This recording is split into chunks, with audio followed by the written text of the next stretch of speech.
O Trilhas da Democracia de hoje dá continuidade à série intitulada Quatro Dimensões da Liberdade, recebendo hoje o promotor de Justiça de Direitos Humanos do Ministério Público do Estado de Pernambuco e coordenador do Núcleo DANA, Josué de Castro, do próprio Ministério Público de Pernambuco, o Wesley Conde, a fim de discutir o papel do Ministério Público na luta contra a fome. Seja muito bem-vindo, Wesley, ao Trilhas da Democracia. É um prazer recebê-lo aqui pela primeira vez, espero a primeira de outras várias ocasiões. Seja muito bem-vindo, Wesley. Obrigado, Marco Naini, pelo convite. Para mim é uma honra poder trocar aqui umas palavras, estabelecer um diálogo com o programa Trilhas da Democracia. Wesley, acho que, em primeiro lugar, né, em função do tema, seria interessante que você historiasse um pouco o surgimento, o desenvolvimento do Núcleo DANA, como ele surgiu, quais são as suas linhas principais de atuação, e se existem iniciativas similares em outras esferas do Ministério Público, em outros estados. Por favor, Wesley. Perfeito, Marco. Na verdade, o enfrentamento à fome não é algo novo no contexto brasileiro. Eu diria que o Ministério Público, de uma forma geral, notadamente lá nos anos de 2003, por aí, quando veio o Fome Zero, naquele momento o Ministério Público Federal, em parceria também com os Ministérios Públicos Estaduais, o Ministério Público Federal teve um protagonismo muito grande nessa discussão. Inclusive, elaborou-se manuais de atuação, isso no âmbito lá da chamada Procuradoria Federal dos Direitos dos Cidadãos e Cidadãs, né? A PFDC. Depois, o Brasil sai do mapa da fome e essa questão, no meu sentido, ficou um tanto quanto secundada no âmbito dos ministérios públicos, né? A discussão sobre o direito humano à alimentação. Mais recentemente, o contexto da pandemia evidencia e demasia as desigualdades existentes no país e a fome das pessoas em virtude do que representou a pandemia. Então, nesse contexto mais recente, é que surge o Núcleo DANA. Pela minha atuação, sou promotor de justiça aqui no estado de Pernambuco, cuja promotoria tem atribuição territorial no Recife, e a partir de situações que chegaram ao conhecimento da promotoria, eu compreendi que o problema era muito mais amplo, que não se restringia aos limites do município do Recife, razão pela qual fiz a sugestão interna, que é o Centro de Apoio às Promotorias de Defesa da Cidadania, sugeri que fizéssemos um diálogo, e naquele contexto também tudo de forma online, né? Em razão das restrições sanitárias, fizemos esse debate e, ao final dessa conversa, onde participaram alguns promotores, algumas promotoras, servidores e servidoras, nessa conversa online, eu, ao final, sugiro a criação do núcleo. Então, o núcleo surge há cerca de 3 anos. Então, surge no decorrer da pandemia, em torno de 2020, 2021, é isso? Exatamente no ano de 21. Né? Agora vamos completar 3 anos no próximo sábado, formalmente. Então, é nesse, eu diria, o contexto mais recente, né, da criação do núcleo. Não do debate do enfrentamento à fome, mas do núcleo, especificamente, há cerca de 3 anos. Você me perguntava quanto a iniciativas em outros estados, né? É importante destacar que, no âmbito do Conselho Nacional do Ministério Público, CNMP, até muito pouco tempo atrás, na gestão anterior e com a chegada recente do atual presidente, né, o doutor Paulo Bonet, houve também alterações de conselheiros, há uma comissão no âmbito do Conselho Nacional do Ministério Público, que é a chamada CDDF, a Comissão de Defesa dos Direitos Fundamentais.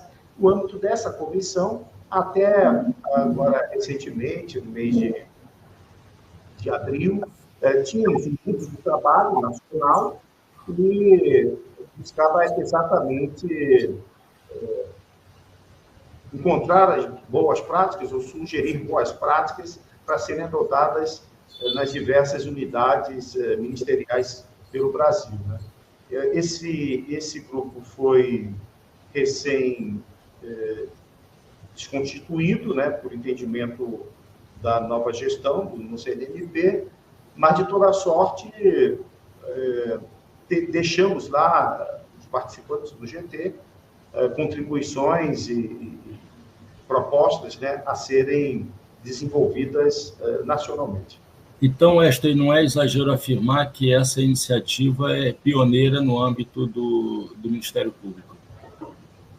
Eu não vou, Marco, reivindicar o pioneirismo, porque, em verdade, não tenho um conhecimento de outras iniciativas, pelo menos nesse formato de núcleo. Cada Ministério Público tem, obviamente, a sua autonomia administrativa para desenhar as suas estruturas de apoio, de assessoria, enfim. Mas, enquanto núcleo, acho que talvez sejamos, na atualidade, o único. Wesley, nesse período da pandemia, foi muito marcante as ações dos movimentos sociais, em particular o MST, mas também o MTST, as experiências das cozinhas solidárias, as iniciativas tomadas pelos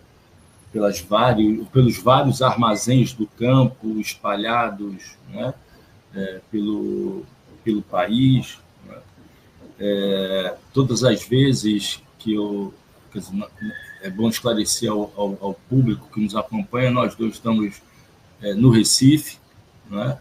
Então as nossas referências vão ser as referências da cidade do Recife, da região metropolitana do Recife, né? Então, durante a pandemia, quando você passava nos arredores ali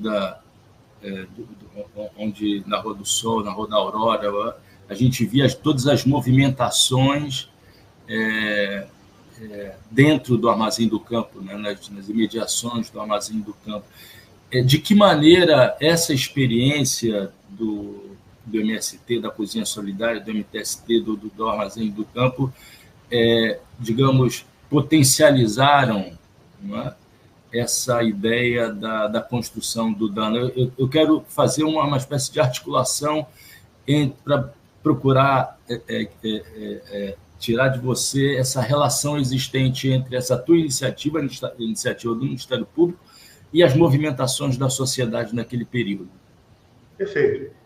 Entenda, a partir da reflexão do que chegava, ou mesmo a própria percepção pessoal desse flagelo, né, que a pandemia evidenciou, nós não podemos esquecer, Marco, que além do flagelo da fome, do que representou a pandemia, também estávamos sob a égide de um governo antidemocrático, de um governo que havia, num dos seus primeiros atos, destituído o Conselho Nacional de Segurança Alimentar. Então, havia uma escassez muito grande de políticas públicas destinadas a setores vulnerabilizados da sociedade, e que a pandemia põe em evidência, né, essa desigualdade, como anteriormente eu tinha mencionado. E, nesse sentido, o papel que jogaram as organizações da sociedade civil, os movimentos, foi de uma importância sem igual, porque não tivesse sido essas iniciativas, obviamente, a gente está falando um pouco da realidade pernambucana, mas que, de resto, se replicou pelo país, né? Então, foi importantíssimo, porque do poder público, tanto na esfera governamental federal, quanto descendo para as outras esferas, havia muito pouca coisa realizada, pouca coisa feita. Portanto, teve um papel crucial, porque, ao mesmo tempo que apontava para a incompletude institucional, né, o Ministério Público, a minha promotoria não bastava, não era suficiente para fazer frente àquele desafio que, todavia, que ainda persiste, né, esse desafio. Portanto, a sociedade civil, nesse momento, dá um exemplo incrível, embora saibamos que não cabe à sociedade civil substituir-se ao poder público, porque aqui a gente não está no campo de uma discussão, de uma atuação apenas e tão somente por solidariedade. Não, a gente está falando de um direito humano assegurado, tanto no marco internacional, dos textos normativos internacionais, quanto no marco interno da própria Constituição Federal, lá no seu artigo 6º, como em normas infraconstitucionais. Portanto, foi instigador, né, você vê a atuação da sociedade civil organizada, e mais que instigador, não tivesse sido esta ação solidária da sociedade civil, o quadro teria sido muitíssimo pior, né? Muitíssimo pior. Wesley, de que maneira uma pessoa pode recorrer ao Ministério Público, pode recorrer ao Núcleo Dana, Josué de Castro, para denunciar uma situação de insegurança alimentar vivida por ela mesma ou por uma terceira pessoa? Eu queria que você, na medida do possível, replicasse aqui aquilo que você apresentou, né, faz um mês, né, cerca de um mês, com vários setores da sociedade civil, em que você fez a apresentação dessa trajetória necessária, né, para se realizar uma denúncia, e foi exatamente ali que surgiu a ideia de te convidar para participar desse Trilha da Democracia. Por favor, Wesley, qual é o caminho que uma pessoa, um cidadão, uma cidadã devem tomar diante de situações de insegurança alimentar? Por favor. Perfeito. Marco, antes de te responder objetivamente essa questão, acho importante a gente fazer a seguinte matização. Repare que Pernambuco, para a gente tomar aqui o estado como referência, tem uma população de pouco mais de 9 milhões de habitantes. Segundo a Rede Brasileira de Pesquisa em Soberania e Segurança Alimentar, a Rede PEDSAN, que produziu, no período pandêmico, o documento que apontava por 33,6 milhões de brasileiros e brasileiras na modalidade mais grave de insegurança alimentar, ou seja, de fome, a Rede PEDSAN, nos inquéritos, né, de vigilância que foram feitos por unidades territoriais, em Pernambuco, apontou, nesse contexto pandêmico, 2,6 milhões de pernambucanas e pernambucanos passando fome. Ora, num estado cuja população é um pouco mais de 9 milhões, você ter 2,6 milhões de pessoas passando fome é algo absurdamente vergonhoso, né? Bem, e aí, como é que a gente chega a essa situação de dizer e de necessitar fazer o diálogo com a sociedade civil, nesse evento que você se referiu em 15 de maio, o Núcleo Dana promove esse diálogo com a sociedade civil para mostrar à sociedade civil quais eram e quais são os canais disponíveis no Ministério Público para se fazer uma denúncia sobre violação ao direito humano à alimentação. Ocorre que esse direito humano, por mais que seja óbvio, elementar, a gente imaginar que para você estar aqui, para eu estar aqui, em algum momento do dia, nós nos alimentamos, né? Isso é tão óbvio. O fato é que, fora dessa obviedade, tem milhões de pessoas. E aí, o que acontece? Esse é um direito que não é muito reivindicado pelo público em geral, pela sociedade em geral, e tampouco promovido de forma espontânea pelo próprio Ministério Público. Então, se a gente olha e vê a exemplo de outras reivindicações, o direito humano à alimentação, ele, na minha experiência profissional, muito poucas vezes foi levado, trazido ao Ministério Público. Às vezes, até se confundindo com merenda escolar. Não que merenda escolar não seja fundamental, é importantíssimo, mas o direito humano à alimentação não se restringe à garantia da merenda escolar. Então, diante dessa constatação de poucas, eu fiz uma espécie de um levantamento interno das iniciativas pelas distintas promotorias com atribuição na área de cidadania, portanto, com o tema de direito humano à alimentação, quais iniciativas tinham sido feitas. E, para minha triste surpresa, foram e são poucas as iniciativas.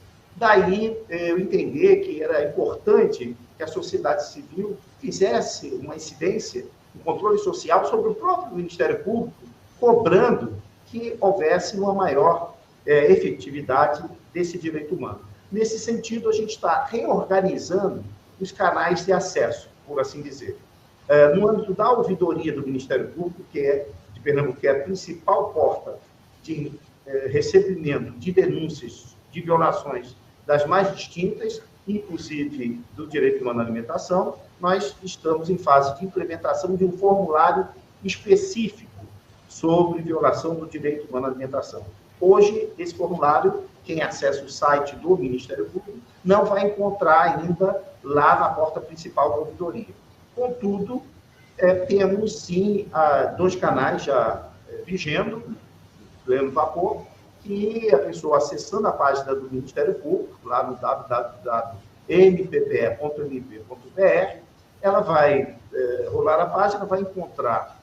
Eu vou, Wesley, nesse momento eu vou exibir exatamente isso. Perfeito. Então, o link. Nesse link que você está colocando aí, Marco, vai levar exatamente ao que eu dizia, dentro da página do MP, aos hot sites e ao setor do Núcleo Dana. E aí, no Núcleo Dana, tem na barrazinha superior a denúncia, né, um ícone para denúncia, e ali o cidadão ou cidadã encontrará um formulário já pensado, tanto numa perspectiva daquelas pessoas que preferem algo mais prático, mais rápido, que é quase que marcar um X e escrever pouco, e um outro formulário que é um pouco mais aberto, né? As pessoas podem, de fato, descreverem a violação, onde ela está ocorrendo, se é pessoal, como você perguntava, ou se está se referindo a um grupo em situação de vulnerabilidade, enfim, se está ocorrendo em um setor específico, me refiro, por exemplo, se isso está se dando no âmbito de uma casa-abrigo para as mulheres em situação de violência, se está ocorrendo numa unidade de internação para adolescentes em conflito com a lei, se isso é no sistema prisional, se é numa residência terapêutica, se é numa residência inclusiva, se afeta um determinado grupo, como eu disse, uma população ribeirinha, quilombola, uma determinada etnia, né, indígena, enfim. Então, Wesley, as denúncias elas devem se referir a espaços coletivos, é isso que... Não necessariamente. Ela pode, por exemplo, ela pode ser feita... onde eu moro, existe um grupo permanente, né, de população em situação de rua, um grupo que, como eu disse, se instalou numa determinada região. Existe espaço no formulário para que eu faça a denúncia referente a esse grupo? Existe. Na verdade, Marco, o formulário exatamente cumpre, no meu sentir, 2 finalidades. No próprio preenchimento do formulário, tem uma ação, entre aspas, pedagógica, educativa, porque, como eu havia comentado, há um desconhecimento, muitas pessoas passam fome, estão em situação de fome, e não sabem que são detentoras do direito de estar livre da fome, né? E, no entanto, portanto, a gente aproveita o formulário para ali, de forma exemplificativa, colocar situações, né, que a pessoa pode... eu estou entendendo. Então, se na minha cidade eu não tenho um restaurante popular, ou se a cozinha comunitária está fornecendo sopa de segunda a segunda, não tem uma alternância no cardápio, ou a comida não é saudável, ou, por exemplo, eu tenho conhecimento que houve uso abusivo de agrotóxico em determinado local. Enfim, o direito humano à alimentação é extremamente complexo, né? Portanto, o formulário, da maneira que está desenhado, como eu disse, ele cumpre essa dupla tarefa. A um só tempo, tem a perspectiva de educar a pessoa para ela conseguir entender que aquelas questões que estão ali de forma exemplificativa são expressões do direito humano à alimentação, como, igualmente, sugerir que ela, enfim, dentro desse cardápio que está sendo apresentado, ela se encaixe. Mas não é uma camisa de força, não é uma camisa de força. O próprio formulário, ou seja, se o cidadão resolver apresentar uma denúncia ao Ministério Público num pedaço de papel, de forma manuscrita, e solicita a providência ao MP, não é pela forma escolhida que deixará de ser apreciada aquela denúncia. Eu ia fazer essa pergunta, Wesley. Nós sabemos da exclusão digital, que é uma das inúmeras exclusões que existem no mundo, no Brasil, no estado de Pernambuco. Então, existem outros canais, para além desse, do formulário digital, por intermédio do qual alguém pode também fazer uma denúncia de uma situação de insegurança alimentar, é isso? Perfeito. Nós temos, e obviamente eu estou falando da realidade pernambucana, num estado composto por 184 municípios, mais o Distrito Estadual de Fernando de Noronha, basicamente o Ministério Público tem capilaridade em todos esses municípios. Basicamente, ela tem essa cobertura do Ministério Público desses territórios. Então, o cidadão, a cidadã que busca o próprio promotor, a própria promotora na cidade para fazer essa denúncia, seja no formato que ele quiser, indo pessoalmente, preenchendo esse formulário, escrevendo no papel, mandando uma carta, mandando um e-mail, obviamente será analisada a denúncia. O que nós achamos importante, Marco, foi colocar um formulário, porque facilita, e quando a gente faz uma reunião, como foi esta do dia 15 de maio, com quase 100 entidades e organizações da sociedade civil, é exatamente porque essas entidades têm, não raras vezes, nos territórios, essa capacidade de vocalização, né, de dar visibilidade a essas pessoas que não têm acesso digital. Enfim, os sindicatos, por exemplo, dos trabalhadores e trabalhadoras rurais, aqui em Pernambuco, igualmente estão espraiados pelos territórios. Razão pela qual o Núcleo Dana estabeleceu um termo de cooperação técnica com a FETAP, porque ajuda a mobilizar lá no território os grupos, as pessoas, as famílias que estão em situação de vulnerabilidade e de sorte que procurem o Ministério Público para, enfim, reivindicar a adoção de providências para, no mínimo, paliar aquela situação de fome. Wesley, recebida a denúncia pelo Ministério Público, pelo Núcleo Dana, quais são os passos consequentes? Qual é o encaminhamento dado pelo Ministério Público? Perfeito. Então, entenda, obviamente existe o que nós, para o bem da sociedade, por assim dizer, o que nós chamamos de independência funcional, né? Cada promotor tem essa independência funcional como um princípio regente da nossa instituição. Mas, em que pese a independência funcional, o promotor, uma promotora, tem que atuar, não poderia deixar de ser, dentro de marcos regulatórios, né, estabelecidos pela Constituição, pelas leis e por normas internas. Então, nesse sentido, a atuação do Ministério Público, no que nós chamamos extraprocessual, quer dizer, ainda fora do contexto do judiciário, né, ela se dá a partir de alguns instrumentos que estão disponíveis e desenhados pelo Conselho Superior do Ministério Público, em Pernambuco, e pelo Conselho Nacional do Ministério Público para todo os ramos do Ministério Público brasileiro. Então, nesse caminho, o que a gente tem? Uma vez recebida a denúncia, com toda a liberdade que a promotora tenha para analisar aquele caso e chegar à conclusão se deve ou não abrir um inquérito para investigar, se aquilo cabe melhor dentro de um procedimento administrativo, se ele não tem elementos suficientes ali para startar logo uma investigação, ele preferir adotar um procedimento preparatório ou tratar ainda a questão no contexto que nós chamamos de notícia de fato.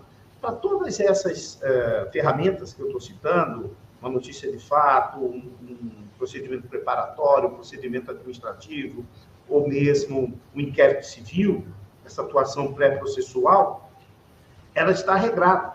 Existem prazos. Então, no momento em que o promotor recebe esta denúncia, ele vai fazer uma análise e vai falar, bem, isso aqui que está sendo trazido ao conhecimento do Ministério Público justifica a nossa atuação. Isso de respeito à nossa atribuição. E vai eleger quais dessas ferramentas, segundo seus critérios, são mais, ou será mais, qual delas será mais efetiva para startar, por assim dizer, o diálogo com o poder público local ou estadual, conforme o caso, de sorte, uma vez instaurado esse procedimento, chegar à efetivação do direito sem necessitar de buscar uma prestação jurisdicional, obviamente, junto ao Poder Judiciário. Então, assim, feita a denúncia, o promotor, atualmente, pelo instrumento que nos pauta, ele terá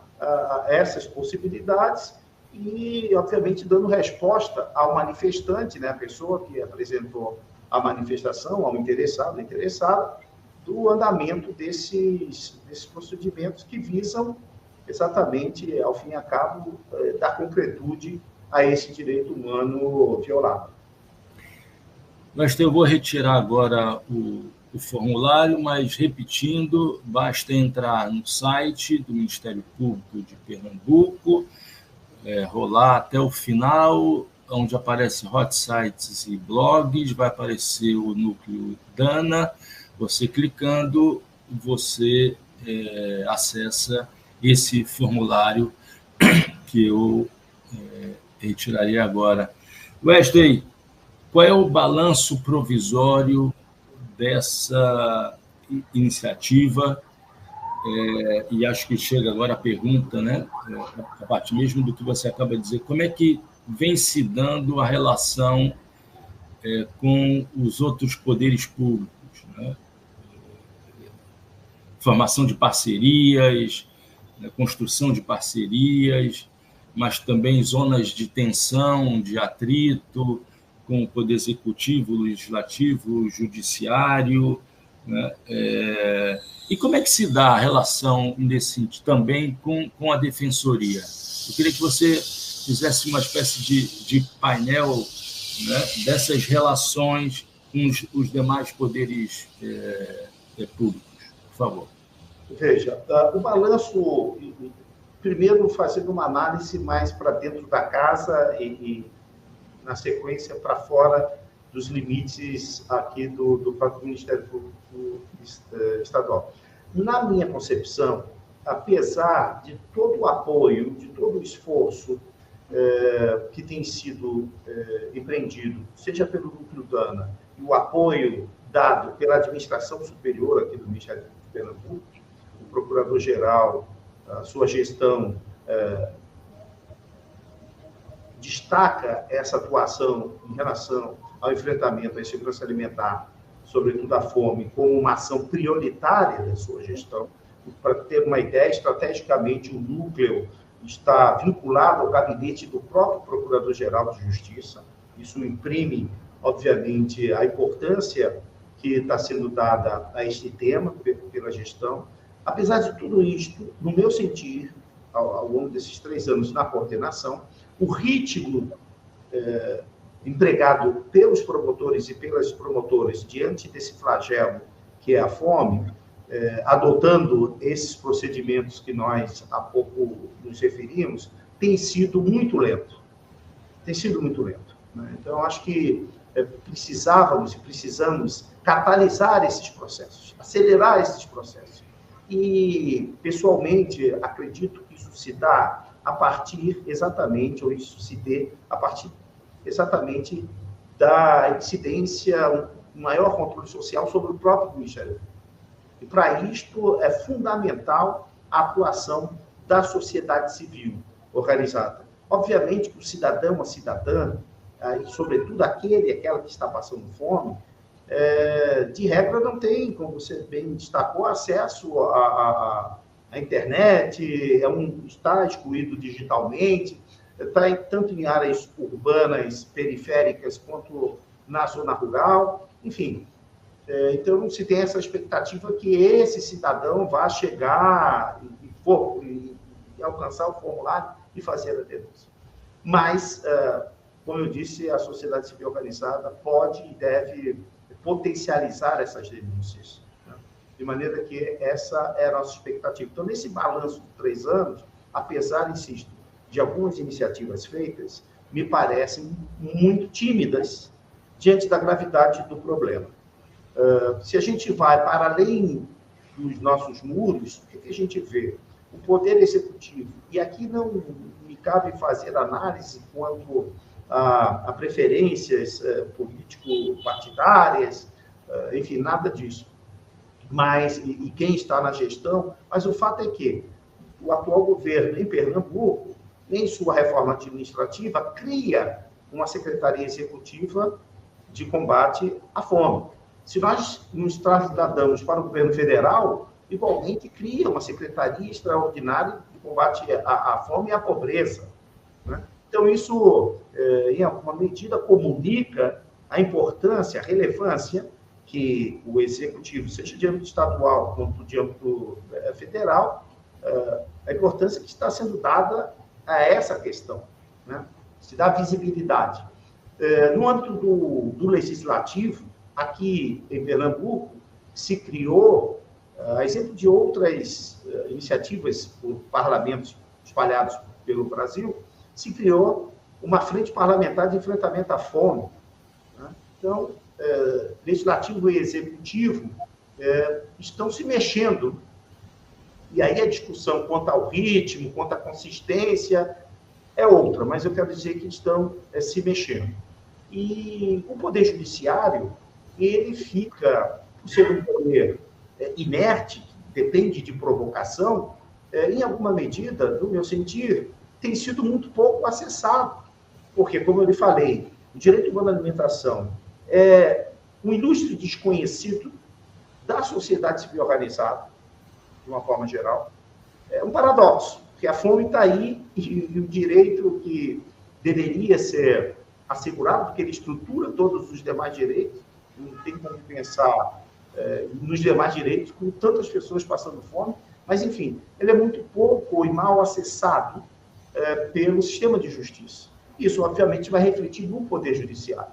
Na medida em que não chegam, seja para o Ministério Público, seja para a Defensoria Pública, ou outras atuações, né, por assim dizer, na área do direito de outras instituições, essas demandas, o Poder Judiciário não tem sido provocado, portanto, pouco ou quase nada tem havido de resposta de prestação jurisdicional concreta. Então, assim, na minha avaliação, todos, em alguma medida, estão atuando, né? Há, obviamente, momentos de tensão, que é sempre, nós, como integrantes do Ministério Público, temos a tarefa de induzir as políticas públicas, não somos nós que vamos efetivamente assegurar, colocar na boca e no prato das pessoas a comida, mas nós temos que ser indutores das políticas públicas. Se a Constituição reserva ao Ministério Público, entre outras funções, atribuições, a defesa do regime democrático, e veja que vivemos, não faz tanto tempo assim, num abismo, né, numa erosão democrática e num abismo democrático. Se a instituição do Ministério Público tem essa tarefa de defender o regime democrático, no meu sentir, não há como sustentar a defesa do regime democrático sem enfrentar a fome. Não há democracia com tantas pessoas passando fome. Então, assim, tem havido uma mexer-se, por assim dizer, das instituições, e cabe a nós, sem, obviamente, ter uma visão redentora da sociedade, mas cabe ao Ministério Público estar como indutor das políticas, cobrando consistência dessas políticas. Para você ter uma ideia, existe, a exemplo do Sistema Único de Saúde, do Sistema Único da Assistência Social, o SUS e o SUAS, o CISAM, que é o Sistema de Segurança Alimentar. No entanto, poucos são os municípios no Brasil, até dados de final do ano, início desse ano, nós tínhamos pouco mais de 600, acredito que hoje já tenha aumentado o número de municípios que aderiram ao CISAM. Pernambuco, até o final do ano passado, só tinha 4 municípios, dos seus 184, que tinham aderido ao CISAM. Atualmente, pouco mais de 10 municípios pernambucanos aderiram ao Sistema Nacional de Segurança Alimentar.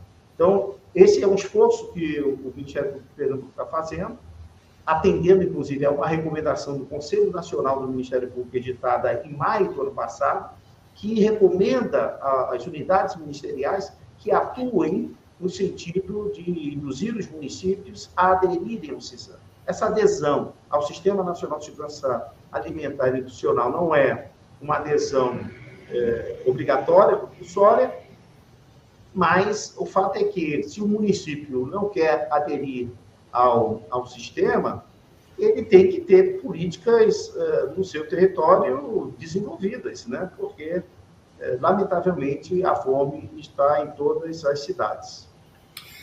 Wesley, essa pergunta que eu vou fazer daria um seminário, e mesmo ao fim desse seminário não seria dada a resposta, mas eu queria te ouvir, né? Enquanto promotor de justiça, integrante do corpo do Ministério Público, né? É conhecida a frase, quem tem fome tem pressa, né? E você acaba de dizer que o ritmo é muito aquém dessa pressa necessária para quem tem fome e quem busca o direito humano à alimentação, né?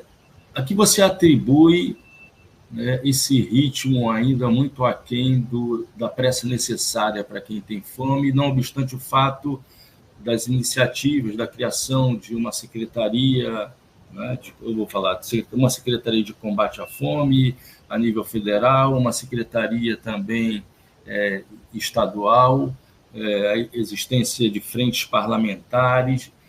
Eu queria que você indicasse por onde começar a reflexão do porquê desse ritmo ainda lento numa questão que é tão emergencial assim no nosso país. Eu acho que a gente podia, assim, sem ter a pretensão de responder essa pergunta, como você bem colocou, que daria um seminário, mas, e honrando aqui o nome do próprio núcleo, Josué de Castro, né? Eu acho que o Josué de Castro já trazia essa reflexão desde lá dos anos 40, 50, né? Da natureza política da fome. Né? Quer dizer, então, o quão... E o pensamento dele é mais que atual, né? Então, para além dos muros aqui do Ministério Público, a gente tem que considerar essa natureza política da fome, né? Quem convém manter tantas pessoas nesta situação. E se eu faço uma análise mais micro, mais restrita, no âmbito da instituição a qual pertenço, me parece, Marco, que pela Constituição de 88, a profusão de atribuições que foram dadas ao Ministério Público faz com que se produza um discurso que, no meu sentir, é meia-verdade, né, que estamos assoberbados de atribuições e de coisas. E quando eu digo meia-verdade, porque, de fato, há um assoberbamento, muitas coisas, notadamente de um promotor, de uma promotora numa cidadezinha do interior, que tem ali o que a gente chama a clínica geral, ele é promotor em todas as áreas, e as carências são imensas, mas quando eu digo é verdade é porque se eu tenho uma capacidade de resposta limitada, necessariamente vai impor o estabelecimento de prioridades na minha atuação. Então, selecionar o que é prioritário é fundamental nesse contexto de acúmulo de atribuições. E quando eu priorizo o que eu vou fazer, e deixo, obviamente, de fazer determinada escolha, eu estou aqui tendo uma decisão política com P maiúsculo.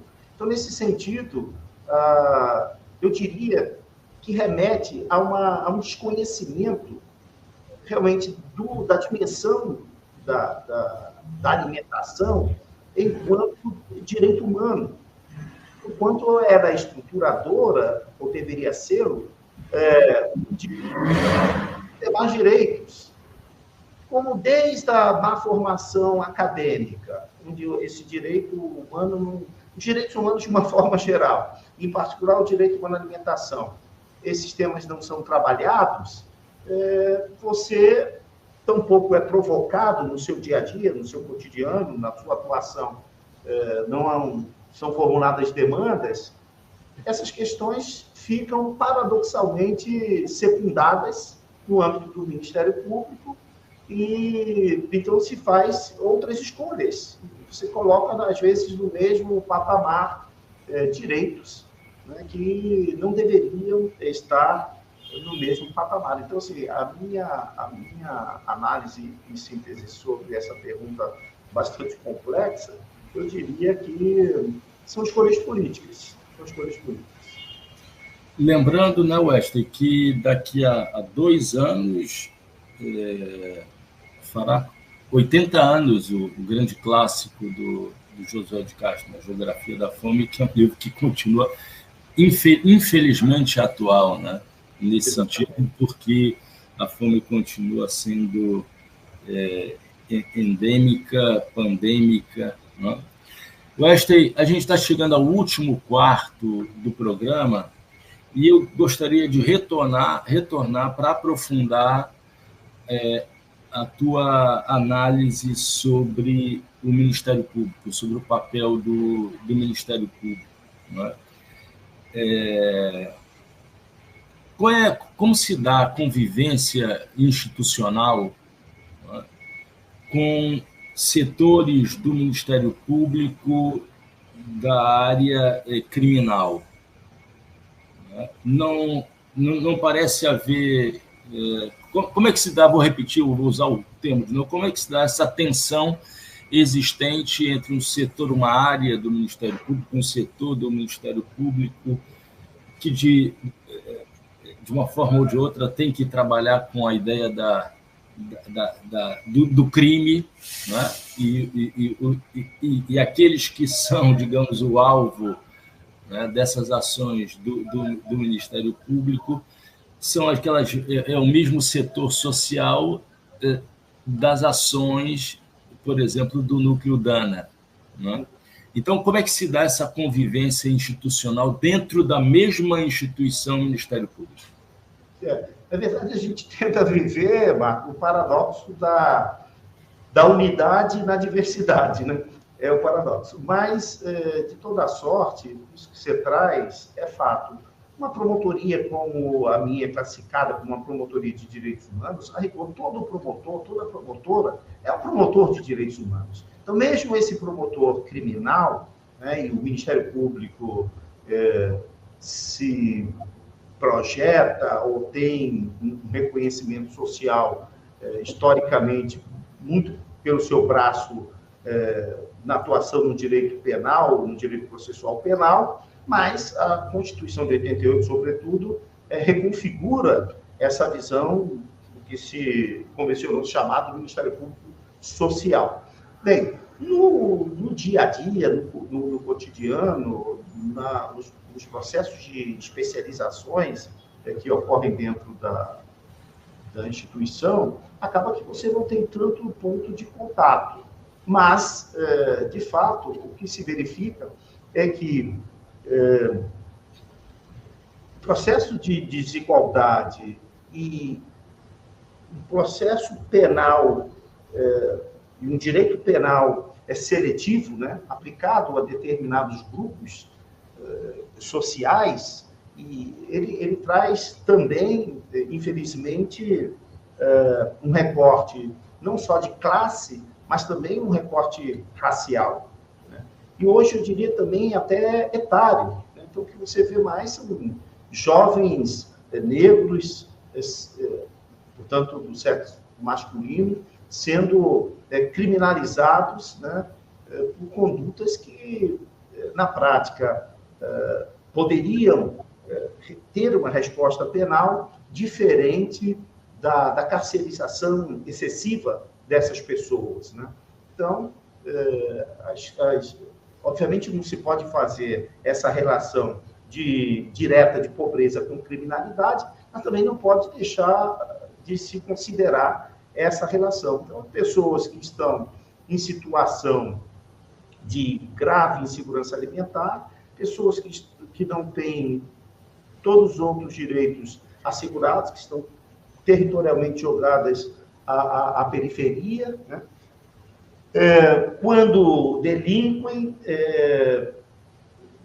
vão para o sistema, e aí é que pode entrar a atuação, digamos, de um promotor criminal dialogando com a parte da alimentação. Eu me refiro, por exemplo, à situação das pessoas levadas às audiências de custódia, que às vezes são presas, cometem um crime agora e só são apresentadas dentro das 24 horas no dia seguinte, por razões diversas, e quando chega, não teve acesso a nenhuma comida, a nenhum alimento. E aí houve relatos, Marco, de colegas, de pessoas que chegavam desfalecidas em audiência de custódia, porque não tiveram acesso mínimo a qualquer alimento, e em situações mais extremas até acesso à água mesmo, né? Igualmente lá no sistema prisional, né? Depois que foi todo o iter, né? Todo o caminho do processo penal seguido, uma sentença penal condenatória com uma pena restritiva, privativa de liberdade, perdão, passar as mazelas dentro do sistema carcerário no tocante à alimentação. Então, assim, esse cotidiano, esse atuar do dia a dia, não permite, na maioria das vezes, essa reflexão para o promotor criminal, né? E você está numa linha de transmissão do fato criminoso que chega da polícia para a denúncia e depois o próprio processo penal propriamente dito, e você não se dá conta do quão você contribui retroalimentando esse sistema, esse conjunto de coisas, não raras vezes, inconstitucionais, né? Eu acho que tem duas últimas perguntas, eu acho que é possível respondê-las nos 10 minutos que nos restam. Primeiro, já se vão 36 anos, né, da Constituição Federal, da promulgação da Constituição Federal de 1988. O que existe ainda daquele Ministério Público pré-1988 como permanência nas estruturas do Ministério Público pós-1988? Essa é a primeira pergunta, não é? E a segunda pergunta é possível fazer uma identificação entre conservadorismo do MP e setor criminal do MP, ou, na verdade, o conservadorismo dentro do Ministério Público está presente em outros setores, em outras áreas do MP? Responda na ordem que você quiser, começando pela segunda ou pela primeira. Perfeito. Na verdade, eu não tenho a pretensão, e o que eu vou colocar aqui, enfim, são as minhas percepções, e, portanto, podem estar eivadas aqui de miopias, né? Que eu estou há 29 anos no MP, portanto, eu entro no Ministério Público pós-Constituição de 88, né, entre 95, mas estava ainda muito perto daquele momento da Constituição de 88. Havia se passado um pouco mais de 6 anos, né? A Constituição de outubro, eu entro em maio e tal. Então, ainda pude experimentar muito esse novo modelo de Ministério Público. O que eu percebo que ainda permanece, por mais que tenha havido esforços, tal, esse viés punitivista, né? Quer dizer, essa identificação, inclusive, da própria sociedade e uma expectativa de uma atuação, porque nós, aquele clichê, né, de dizer, não viemos de outro planeta, somos recrutados dessa sociedade que, nos últimos anos, tem dado mais de sinais de pautas conservadoras, né? É um fenômeno que, no meu sentir, lamentavelmente, não ocorre só no Brasil, vide a Europa agora recentemente, né? Esse pêndulo da história que vai para lá, vai para cá, isso ficou muito marcado no governo passado, né? Que pautas conservadoras e acabam sendo defendidas pelo próprio Ministério Público. Veja agora a atualidade dessa discussão do PL, do aborto, né? Uma coisa assim, se a gente para e pensa, um direito que tinha sido assegurado em 1940, portanto, refletindo comportamentos do final do século XIX, início do século XX, a gente, em pleno século XXI, retroage, ou se tenta retroagir de uma maneira absurda. Isso para ficar num tema como este, né? E como isso também repercute para o Ministério Público. Se a gente pensa, por exemplo, na descriminalização da maconha, e se discute agora a possibilidade de implicar amplamente todas as pessoas, né? Usuário, traficante, enfim. Isso dentro da instituição encontra grupos bastante conservadores, né? Para você ter uma ideia, eu atuei em conjunto com outros promotores no sentido de assegurar a realização da Marcha da Maconha. Internamente, houve quem dissesse pelos corredores, pelas chaves corredores, que estávamos fazendo apologia à maconha, ao crime, enfim. Então, repare que essas questões, elas ainda permanecem, né, porque eu atribuí ao processo de recrutamento dos integrantes do Ministério Público, né? Quer dizer, de onde são selecionados, a que classe social pertencem, né? Obviamente, esse processo de recrutamento acaba, uma vez feita essa seleção e a pessoa ingressando no MP, traz consigo sua identidade de classe, não raras vezes, o seu pertencimento racial, sua orientação sexual, e faz com que abandone, em algum momento, o que está constitucionalmente desenhado para a instituição, né? E, sem se dar conta, ou às vezes até se dando conta, deixa exteriorizar esses seus pertencimentos de maneira que se afasta, no meu sentido, da tarefa constitucional de fazer a defesa do regime democrático, de zelar para que os serviços públicos relevantes funcione, para que não haja discriminação sobre qualquer argumento. Enfim, então, assim, é difícil, a gente vive nesse momento que a sociedade brasileira e mundial vive, né? As contradições, elas também, não de forma diferente, chegam no próprio Ministério Público. Wesley, muito obrigado por essa entrevista, parabéns pela iniciativa de criação, junto com outros colegas do Ministério Público, do Núcleo Dana, Josué de Castro, do MP de Pernambuco. Esse programa é o terceiro programa da série 4 Dimensões da Liberdade. No próximo fim de semana, nós encerraremos essa série debatendo uma outra libertação. Hoje nós discutimos, a questão foi a libertação da fome, né? A libertação em relação à fome. Nós discutiremos uma outra libertação que nem sempre tem a devida importância, que é a libertação do sofrimento psíquico, né?